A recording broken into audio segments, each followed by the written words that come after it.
Danielle Moore stood in the front pew with steady hands and a loaded gun in her purse, while her husband, Pastor Elijah Moore, preached about forgiveness, unaware that his secrets, buried beneath months of lies and betrayal with her own sister, Alicia, were seconds away from exploding into violence. In the quiet town of Pinebrook, nestled between rolling hills and quiet streets, Pastor Elijah Moore and his wife Danielle were seen as pillars of the community. Grace Fellowship Church, a modest white building with stained glass windows and a modest steeple, was where families gathered every Sunday morning without fail. Elijah, tall and well-spoken, had been the pastor there for nearly 15 years. He had a voice that commanded attention and a charisma that filled the room. His sermons often left people moved to tears or quietly reflecting on their lives. Danielle, always polished and composed, stood by his side with grace. She led the women's ministry, organized fundraisers, and cooked for every church function without complaint. Together, they were admired, respected, and almost idolized. Their home sat just 2 blocks from the church, a well-maintained colonial-style house with a neat garden and a welcoming front porch. 2 children, a boy in high school and a younger girl in middle school, completed the picture of a family grounded in faith, love, and service. The Moores were what everyone in Pinebrook aimed to be: devout, happy, and united.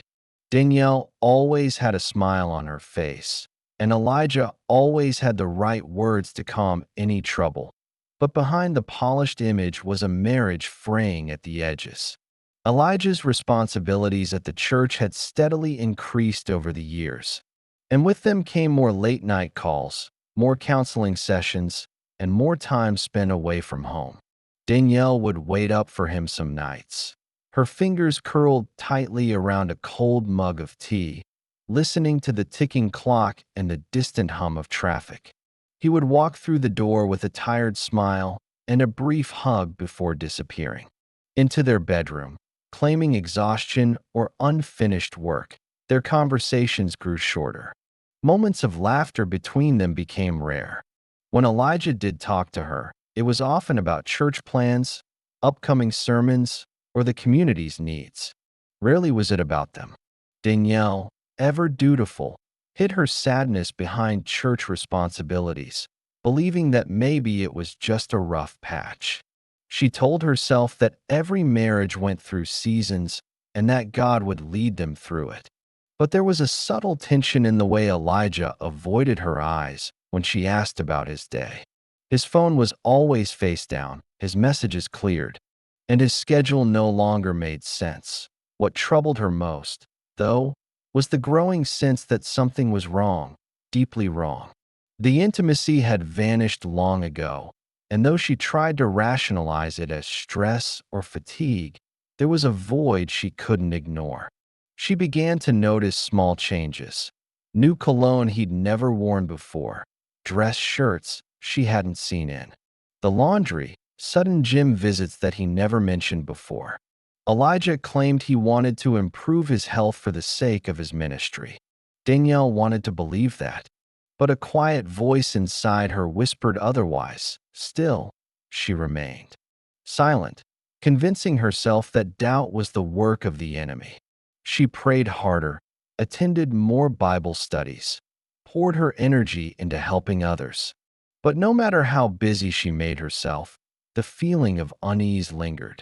Even when standing beside him at the pulpit, smiling and holding his hand during altar calls, she felt a growing gap between them. And yet, to the outside world, the Moores were perfect. No one suspected that anything was wrong. Friends envied their bond. Young couples looked up to them, and older parishioners praised them as a divine example of marriage. But beneath that glossy surface, cracks were spreading. Danielle felt them, even if she didn't yet know why. The unraveling had already begun, and soon, the illusion of perfection would collapse in the most devastating way. That Danielle's sister Alicia arrived in Pinebrook just as summer gave way to the soft chill of early fall. She came with a single suitcase, a messy past, and the kind of charm that lit up a room. Her marriage had ended abruptly a few months earlier in Atlanta, and with nowhere else to go, she reached out to Danielle for a fresh start. Despite years of distance between them, Danielle opened her home without hesitation. Family meant something to her, even if their bond had been strained over the years. Growing up, Alicia had always been the one chasing excitement, while Danielle followed the rules. Where Danielle was cautious and composed, Alicia was impulsive and bold. That contrast had once created friction between them, but with time and distance, those old tensions faded, or so Danielle thought. When Alicia moved into the guest room, the Moore household shifted almost immediately. She brought with her a liveliness that contrasted sharply with the quiet, structured rhythm Danielle had maintained.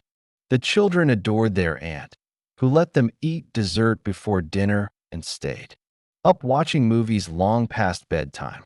Elijah, too, seemed to come alive in her presence. He laughed more, talked more, and even lingered around the house longer than usual. At first, Danielle thought it was just the joy of family reuniting. She welcomed the warmth Alicia seemed to bring. But as the weeks passed, things began to feel off. Danielle noticed the glances, brief, subtle exchanges between Elijah and Alicia that didn't feel like typical brother-in-law and sister-in-law interactions. One evening, while cleaning up after dinner, Danielle found a wine glass in the living room. She hadn't had any wine. Elijah claimed he didn't either. Alicia just smiled and changed the subject that it was the little things. Alicia began wearing perfume Danielle didn't recognize, something strong and sweet. She walked around in fitted clothing, even when lounging at home. She laughed too loudly at Elijah's jokes and found reasons to help him with errands. At first, Danielle felt guilty for even noticing. She told herself she was being paranoid, that grief over a broken marriage could make anyone act differently. Then there were the missed calls. Elijah would silence his phone whenever Alicia was nearby. He stepped outside more often to take calls. That couldn't wait. Danielle never asked outright, but she began observing closely, picking up patterns. The key moment came one Wednesday afternoon. Danielle was doing laundry when she found a hotel key card tucked into the pocket of Elijah's dress pants. No note, no explanation, just a key to a hotel across town that they had no reason to visit. Her chest tightened. She waited until Elijah came home to ask about it, but something stopped her. His face looked tired, almost distracted, and he barely acknowledged her presence. That night, she stared at the ceiling long after he fell asleep beside her. Her mind kept circling back to the key card, to Alicia's perfume, to the glances, to the laughter that had returned to her husband's voice. But only when he was around her sister. The seed of suspicion turned into something deeper. A dark cloud of realization began to form. She no longer trusted the silence between her and Elijah. She no longer trusted the kindness in Alicia's gestures. There were too many signs, too many questions without answers. Danielle could feel herself standing at the edge of something devastating. The illusion of normalcy cracked a little more with each passing day. Danielle didn't confront them. Not yet. She needed clarity. Proof. Not just for herself, but for the truth she feared was already unfolding in front of her eyes. Something was happening in her home, something that would soon tear everything apart. Danielle couldn't ignore it anymore. The way Elijah's demeanor shifted when Alicia entered a room, the private jokes, the stolen moments she kept catching in her peripheral vision, everything pointed toward a reality she wasn't ready to face. But feelings weren't facts, and Danielle needed proof before she allowed herself to fully believe the worst. She made a quiet decision, one born out of exhaustion and heartbreak. She hired a private investigator. It felt extreme, even sinful, but the ache in her gut had become unbearable. She wanted the truth, even if it hurt. The man she hired was discreet, a former police officer turned investigator who promised results within a week. Danielle provided him with Elijah's schedule, the make and model of Alicia's car, and even access to their shared phone bill. Days crawled by. Danielle pretended to smile, continued attending church, and kept cooking dinners while her heart broke in slow motion. Every night she lay awake, wondering if the man beside her had truly betrayed her with her own sister.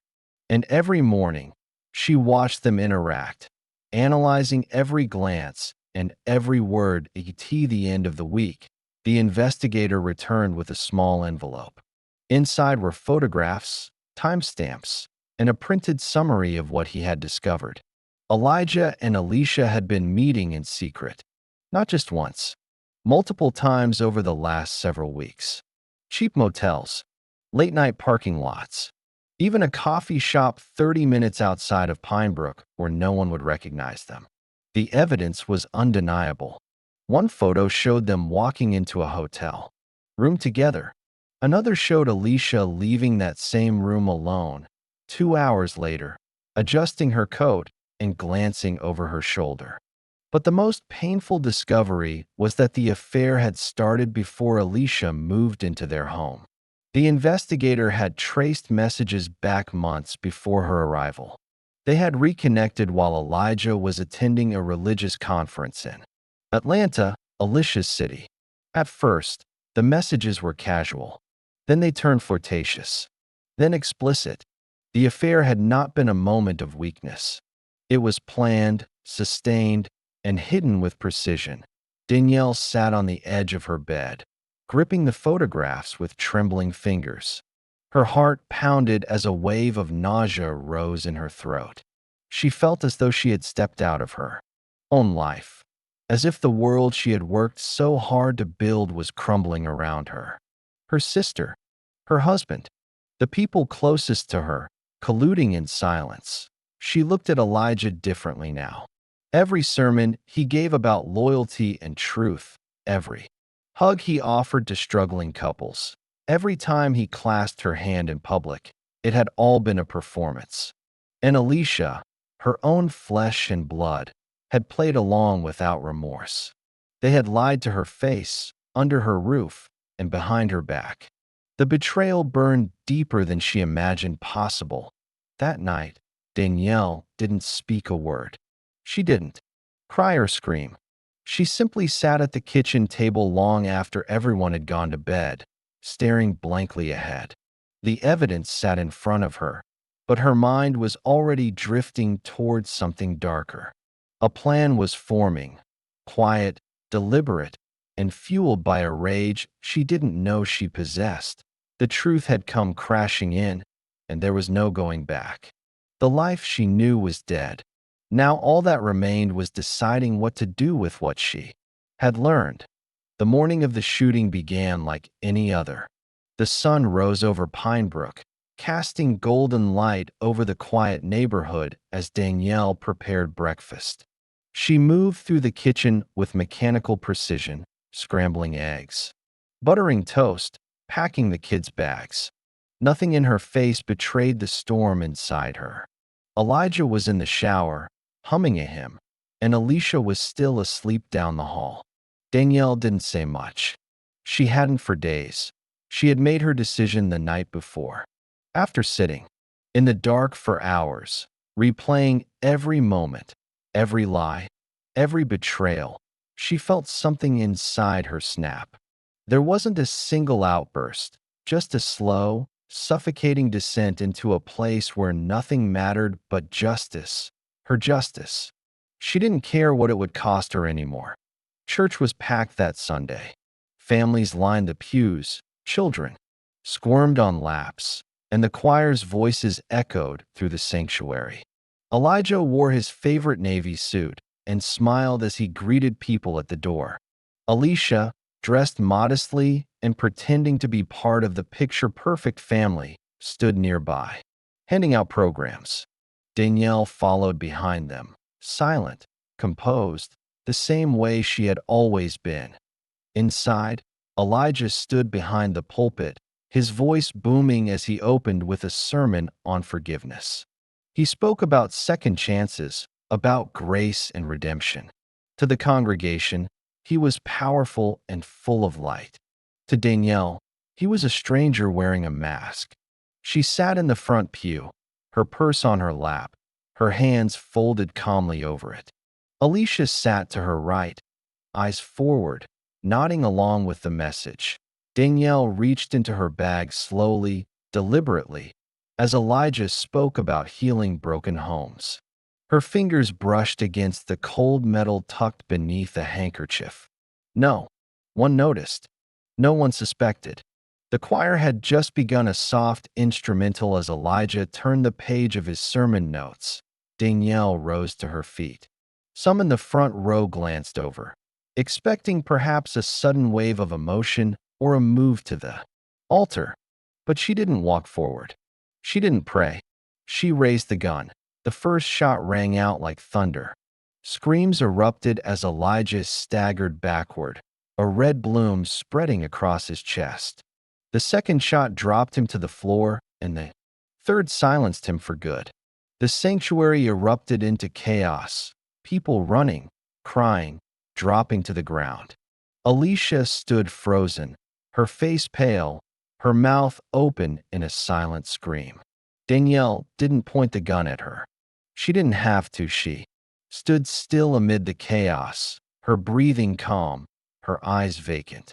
The gun dangled loosely in her hand as footsteps echoed and panic spread. Several churchgoers rushed toward her, others screamed for help. Someone finally wrestled the weapon from her grasp just before police burst through the doors. She didn't resist. She didn't speak. She simply allowed herself to be taken away, her expression unreadable. Outside, sirens wailed as police cars, ambulances, and news vans crowded the church parking lot. Inside, paramedics tried desperately to revive Elijah, but the damage was done. Alicia collapsed in a pew, sobbing uncontrollably, mascara streaking her cheeks. She was taken to the hospital for shock, but refused to speak to anyone. Danielle was placed in the back of a squad car and driven away in silence. She didn't shed a tear. In her mind, she wasn't a murderer. She was a woman who had lost everything: her marriage, her sister, her dignity, and simply chose not to live in the lie any longer. For the first time in months, she felt free. News of the shooting spread like wildfire. By nightfall, Pinebrook was no longer just a quiet, church-going town. It was a place shattered by scandal and blood. Television crews lined the street outside. Grace Fellowship Church, their cameras flashing as shocked parishioners gave trembling interviews. Photos of Elijah Moore, once revered and untouchable, flashed across screens with bold headlines beneath. Pastor gunned down by wife in church shooting. As authorities pieced together the story, the town struggled to reconcile the truth. For years, Elijah had been their moral compass, a man who preached integrity, family, and forgiveness. Now, in the wake of his death, the skeletons began tumbling from his closet. Investigators uncovered emails, texts, hotel bookings, all linking him to an ongoing affair with his sister-in-law, Alicia. The narrative shifted. He was no longer just the victim of a violent act. He was a man living a double life. Alicia was questioned extensively. Though she denied involvement at first, the evidence was overwhelming. Messages retrieved from her phone matched the ones Elijah had sent. Records showed hotel visits on dates Danielle had previously suspected. Alicia eventually admitted to the relationship. She claimed it had started as a mistake, something that spiraled out of control. She wept during her statement, insisting she never meant to hurt her sister. But the public had little sympathy. Danielle's trial began 6 months later. In it, was the most watched event in county history. Courtrooms overflowed, and reporters filled every corner. Her defense attorney argued temporary insanity, citing emotional trauma from the betrayal and the mental toll of the months leading up to the shooting. Character witnesses described Danielle as a loving mother, a faithful wife, and a dedicated servant to the community. Psychologists spoke of betrayal trauma, the psychological damage inflicted when trust is shattered so deeply and personally. The prosecution painted a different picture, a calculated woman who planned the murder and brought a loaded weapon to a church service. They called her cold, dangerous, and unrepentant. They emphasized that she didn't just fire in a fit of rage. She fired 3 times, with precision. Throughout the trial, Danielle remained quiet. She listened, she watched, but rarely spoke. When she finally took the stand, she didn't plead for sympathy. She told the truth, plainly and calmly. She described finding the hotel key, the evidence, and the photos of the 2 people who had betrayed her. She admitted that something inside her broke. The jury deliberated for days before returning with a verdict, guilty of second-degree murder. But they recommended leniency, acknowledging the emotional abuse and extreme circumstances. Danielle was sentenced to 15 years in prison, with the possibility of parole after 10. Elijah was buried in a private ceremony, far from Grace Fellowship Church. The congregation held a separate memorial, choosing to focus on the good he had done, even while acknowledging his failures. Alicia left Pinebrook shortly after the trial ended. She changed her last name and disappeared from public view. No one knew where she went, and most people didn't want to. The church reopened months later under new leadership. The bullet holes were patched. The altar was replaced, but the memory lingered. People sat a little quieter during services. They looked longer at the ones beside them, wondering what truths hid behind familiar faces. Danielle now spends her days in a women's correctional facility, teaching literacy classes and leading small Bible study groups. She doesn't talk about what happened, but those who meet her describe a woman forever changed, not angry, not broken, but silent in a way that speaks volumes. And Pinebrook, though it moves forward, still carries the echo of that Sunday morning when faith, betrayal, and heartbreak collided in the most unthinkable way.